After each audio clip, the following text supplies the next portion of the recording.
Bismillahirrahmanirrahim. Assalamualaikum warahmatullahi wabarakatuh. Alhamdulillahilladzi an'ama alaina bi ni'matil imani wal islam. Asyhadu an la ilaha illallah wa asyhadu anna Muhammadan abduhu wa rasuluhu, amma ba'du. Alhamdulillah, puji dan syukur kehadirat Allah Subhanahu wa taala yang mana atas berkat rahmatnya kita masih diberikan kesempatan untuk menikmati indahnya kehidupan ini, untuk menikmati nikmat yang telah Allah berikan kepada kita semua, sehingga pada saat ini, pada detik ini kita masih bisa bernapas, masih bisa menikmati bahkan nikmat iman dan Islam yang Allah berikan kepada kita. Sungguh kita harus syukuri itu semua.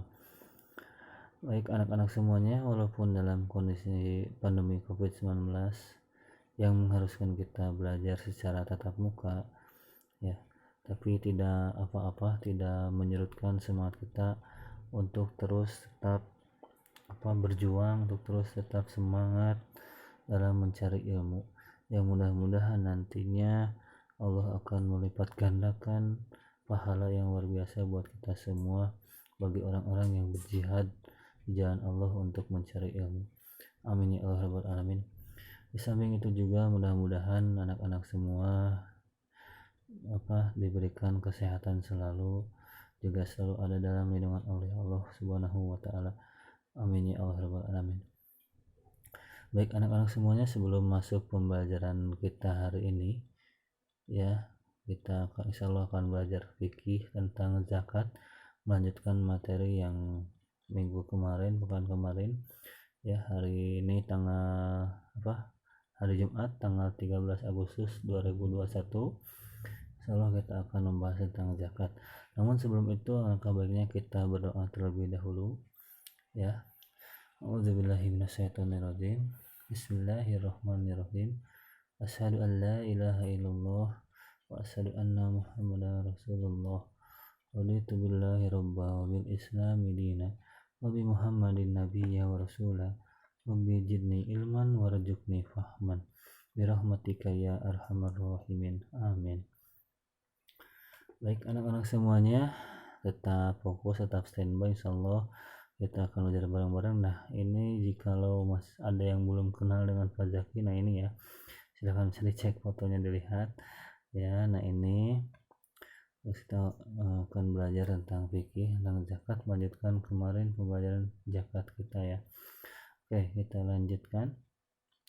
Bahwasanya zakat itu adalah diambil dari kata zaka ya, yang artinya itu tumbuh, suci begitu ya. Tumbuh, suci, apalagi keberkahan begitu ya. Nah itulah arti dari zakat, diambil dari kata bahasa Arab zakat ya. Nah samping itu juga zakat ini ada beberapa macam, ada dua macam ya. Ada zakat zakat harta atau zakat mal, ada yang keduanya zakat fitrah ya. Nah kita sudah bahas zakat fitrah yang kemarin ya.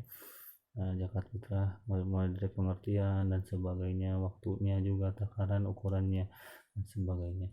Terus nanti ada juga zakat mal atau zakat harta yang sudah kalau misalkan sudah melampaui nisabnya, ukurannya ya, ukuran dari batas minimal ketentuan untuk membayar zakat. Nah ini bagi orang-orang yang tertentu begitu ya, orang-orang yang mempunyai harta. Ini zakat mal ini banyak ya bagian-bagiannya atau macam-macamnya. Insyaallah kita akan bahas di lain waktu. Nah pada saat ini insyaallah kita akan bahas materi yang sebelumnya belum tersampaikan ya. Ada beberapa golongan yang berhak menerima zakat ya. Berhak menerima zakat ada siapa saja, nanti kita akan bahas ya bareng-bareng. Nah tidak sembarangan orang yang menerima zakat itu sendiri ya, harus orang-orang yang tertentu, harus orang-orang yang sudah kalau ininya mah syarat dan ketentuan berlaku begitu ya. Nah ini juga sesuai dengan dalil dalam Quran surat At-Taubah ayat ke-60. Nah ini ya dalilnya. Baik, anak-anak semuanya, nah ini dalil orang yang berhak menerima zakat. Nanti kita ringkas ada berapa orang yang menerima zakat itu sendiri. A'udzubillahi minasyaitonirrajim. Innamas shadaqatu lil fuqara'i wal masakini wal 'amilina 'alaiha wal mu'allafati qulubuhum wa fir riqabi wal gharimina wa fi sabilillahi wa ibnis sabil faridatan minallahi wallahu alimun hakim. Sadaqallahul azim al-ayah. Artinya adalah sesungguhnya zakat-zakat itu hanyalah untuk orang-orang fakir. Satu ya, kita ini. Nah, terus orang-orang miskin 2. Terus kemudian pengurus-pengurus zakat 3 ya. Nah, ini lil fuqara itu fakir, wal masakina orang-orang miskin, wal amilina pengurus zakat ya 3. Terus kemudian wal mu'allafati para mu'alaf ya, para mu'alaf yang dibujuk hatinya, wal mu'allafati qulubuhum ya, fir riqabi ya. Terus kemudian untuk memerdekakan budak itu atau hamba sahaya ya. Terus berapa itu 4 ya. Terus kemudian 5. Terus selanjutnya wal gharimina orang-orang yang berhutang, wal gharimin ya. Terus kemudian fi sabilillah yang jihad di jalan Allah ya, itu 7 yang sedang terus kemudian wabnis sabil, ibnu sabil ya, orang yang sedang dalam perjalanan 8. Faridatan minallah, sebagai satu ketetapan yang diwajibkan Allah, wallahu alimun hakim, dan Allah maha mengetahui lagi maha bijaksana. Quran surat At-Taubah ayat ke-60. Nah, inilah yang menjadi dasar dan atau landasan dalil orang yang berhak menerima zakat. Ada berapa tadi? 8 ya, golongan orang yang menerima zakat. Baik, nah ini ya, orang yang berhak menerima zakat. Ada apa tadi yang Bapak sebutkan? Fakir, terus juga miskin ya, kedua, terus amil zakat atau amilin begitu, terus ada mu'alaf, terus tadi ada riqab ya. Riqab itu apa? Hamba sahaya atau budak begitu. Terus ada gorim, ada sabilillah ya, yang jihad fisabilillah. Terus yang terakhir ada ibnu sabil. Nah, inilah beberapa orang-orang yang berhak menerima zakat. Jadi tidak sembarangan kita ketika bayar zakat ataupun yang mengurus zakat memberikan zakat kepada siapa saja, tidak boleh. Harus ada syarat dan ketentuan berlaku begitu. Harus ada ketentuan yang sebenarnya orang tersebut benar-benar berhak menerimanya. Ini tidak boleh sembarangan ya. Nah, ini nanti kita bahas satu-satu. Nah, oke. Nah, 8 golongan orang yang berhak menerima zakat. Yang pertama tadi apa? Fakir. Nah, fakir ini adalah orang yang tidak punya harta dan tidak memiliki kemampuan untuk bekerja, sehingga tidak dapat memenuhi kebutuhan dirinya dan keluarganya. Harta yang dapat ia dapatkan separuh pun tidak ada dari total kebutuhan ya, total yang dia perlukan untuk hidup sehari-hari. Ini total kebutuhan pokok maksudnya ya. Ini mohon maaf agak typo begitu. Nah, ini adalah fakir. Fakir ini dia udah tidak punya harta, tidak punya pekerjaan ya, pokoknya benar-benar orang-orang yang tidak punya apa-apa gitu ya. Bukan hanya untuk keluarganya, tapi bahkan untuk dirinya sendiri pun masih berkurang. Nah, inilah yang disebut dengan fakir, yang berhak menerima zakat, yang berhak kita bantu juga orang-orang fakir ini. Nah, terus kemudian yang selanjutnya adalah miskin, orang miskin. Nah, orang miskin ini adalah orang yang mampu untuk bekerja, namun hasilnya tidak mencukupi untuk memenuhi kebutuhan pokok dirinya beserta keluarga yang menjadi tanggungannya. Nah, orang miskin ini adalah orang yang berbeda dengan orang fakir tadi ya, karena tidak punya harta, tidak punya pekerjaan begitu ya, pokoknya banyak kurangnya. Nah, orang miskin ini dia mempunyai pekerjaan, ya, punya penghasilan juga, tapi dari hasil dari pekerjaannya itu sendiri masih dirasa kurang, masih tidak cukup, ya, untuk dirinya ataupun untuk keluarganya. Nah, makanya untuk memenuhi kebutuhan pokoknya orang-orang miskin ini wajib atau bahkan berhak menerima zakat, seperti itu. Hari kita bantu juga ya orang-orang yang berhak dari golongan ini.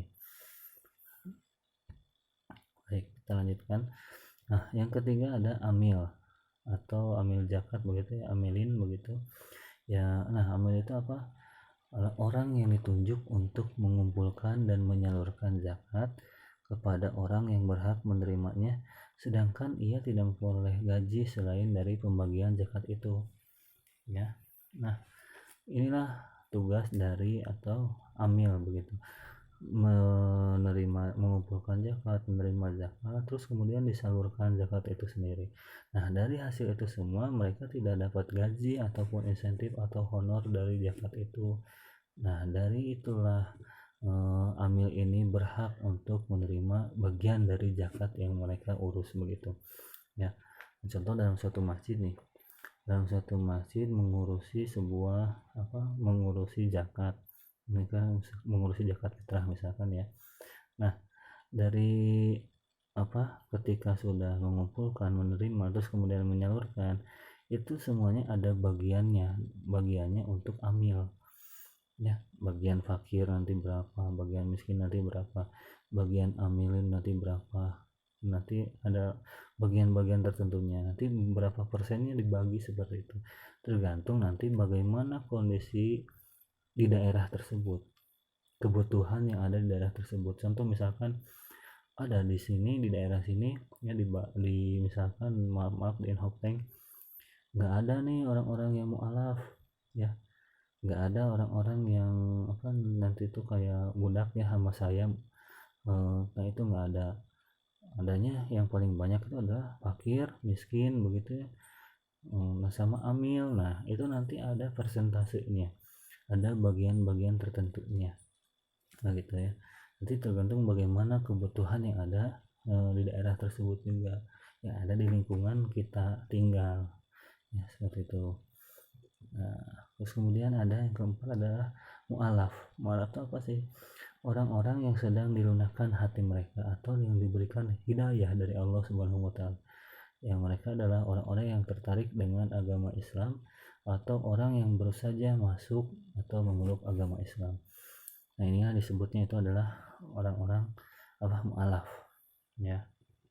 Nah, kalau sebaliknya, kalau misalkan orang Islam pindah ke agama lain, ke agama Kristen, ke agama Yahudi, nah itu disebutnya adalah murtad begitu, keluar dari agama Islam.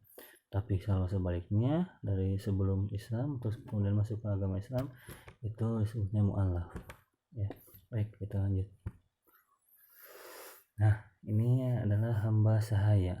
Hamba sahaya itu adalah orang yang tidak memiliki kemerdekaan hidup dalam dirinya karena dia dikuasai oleh majikannya. Hamba sahaya atau budak dapat hidup merdeka dengan ketentuan ia dapat menebus dirinya dengan sejumlah harta yang diminta oleh majikannya, sehingga ia berhak menerima zakat. Namun keberadaan hamba sahaya pada zaman ini sudah sangat jarang atau bahkan hampir tidak ada karena perbudakan itu melanggar hak asasi manusia. Nah, kalau zaman dulu, zaman Rasul, banyak ya hamba sahaya, budak-budak itu, bahkan contoh halnya Bilal bin Rabah ya. Bilal bin Rabah ini adalah orang yang kalau kalian tahu setelah masuk Islam, setelah dimerdekakan, dia adalah orang yang pertama kali mengumandangkan azan. Dan saking sayangnya dia sama kecintaannya kepada Rasulullah SAW, ya, bahkan ketika Rasul wafat pun dia benar-benar kehilangan sosok Rasul begitu. Nah, itu salah satunya ya. Kalau zaman sekarang itu jarang ya hamba sahaya atau budak ini, ya, karena memang sudah melanggar dari hak asasi manusia. Nah, baik, kita lanjutkan. Dan yang keenam ada gorim atau gorimin ya. Nah, gorimin ini adalah orang yang berutang dan tidak mampu membayarnya sehingga tidak memenuhi kebutuhannya sendiri. Nah, ini adalah gorim.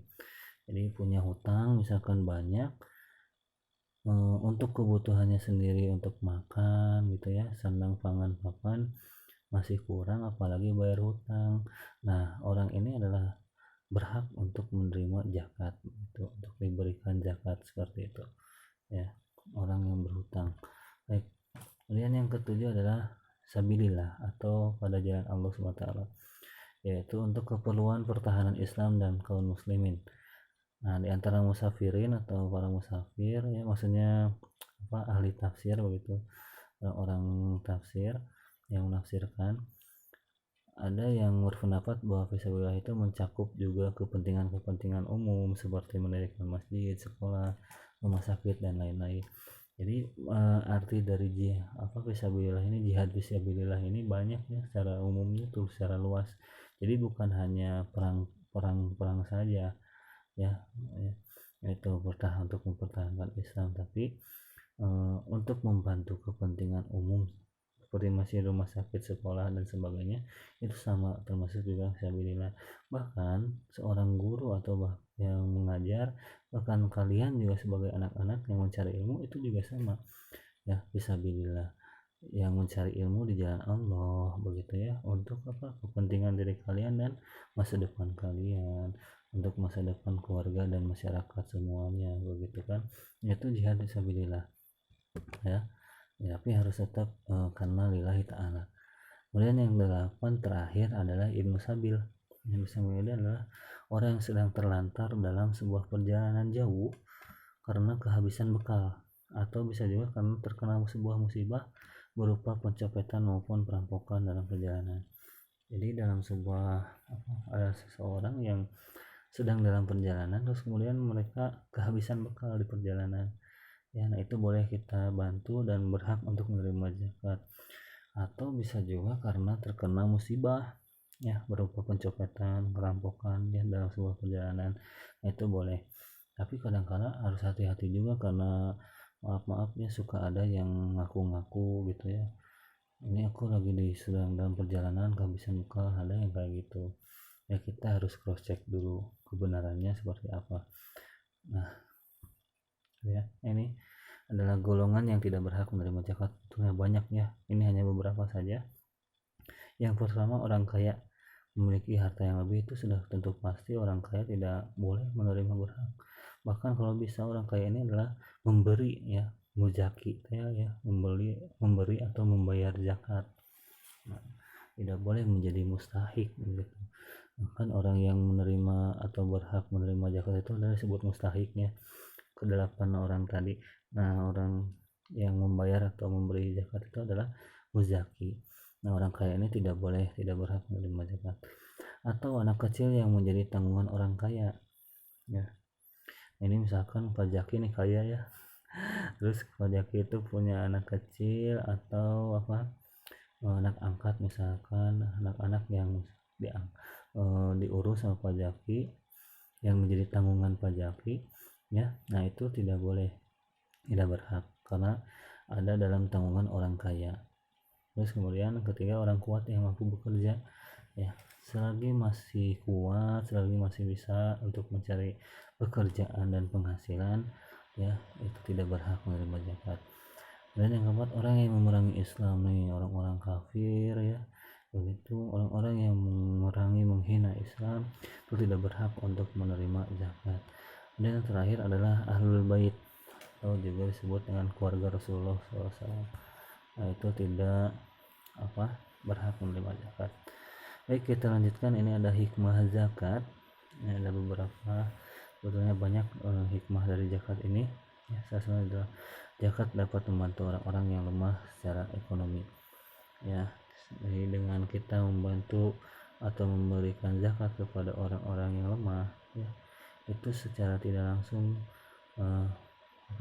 taraf dari secara ekonominya itu setidaknya meningkat begitu ya.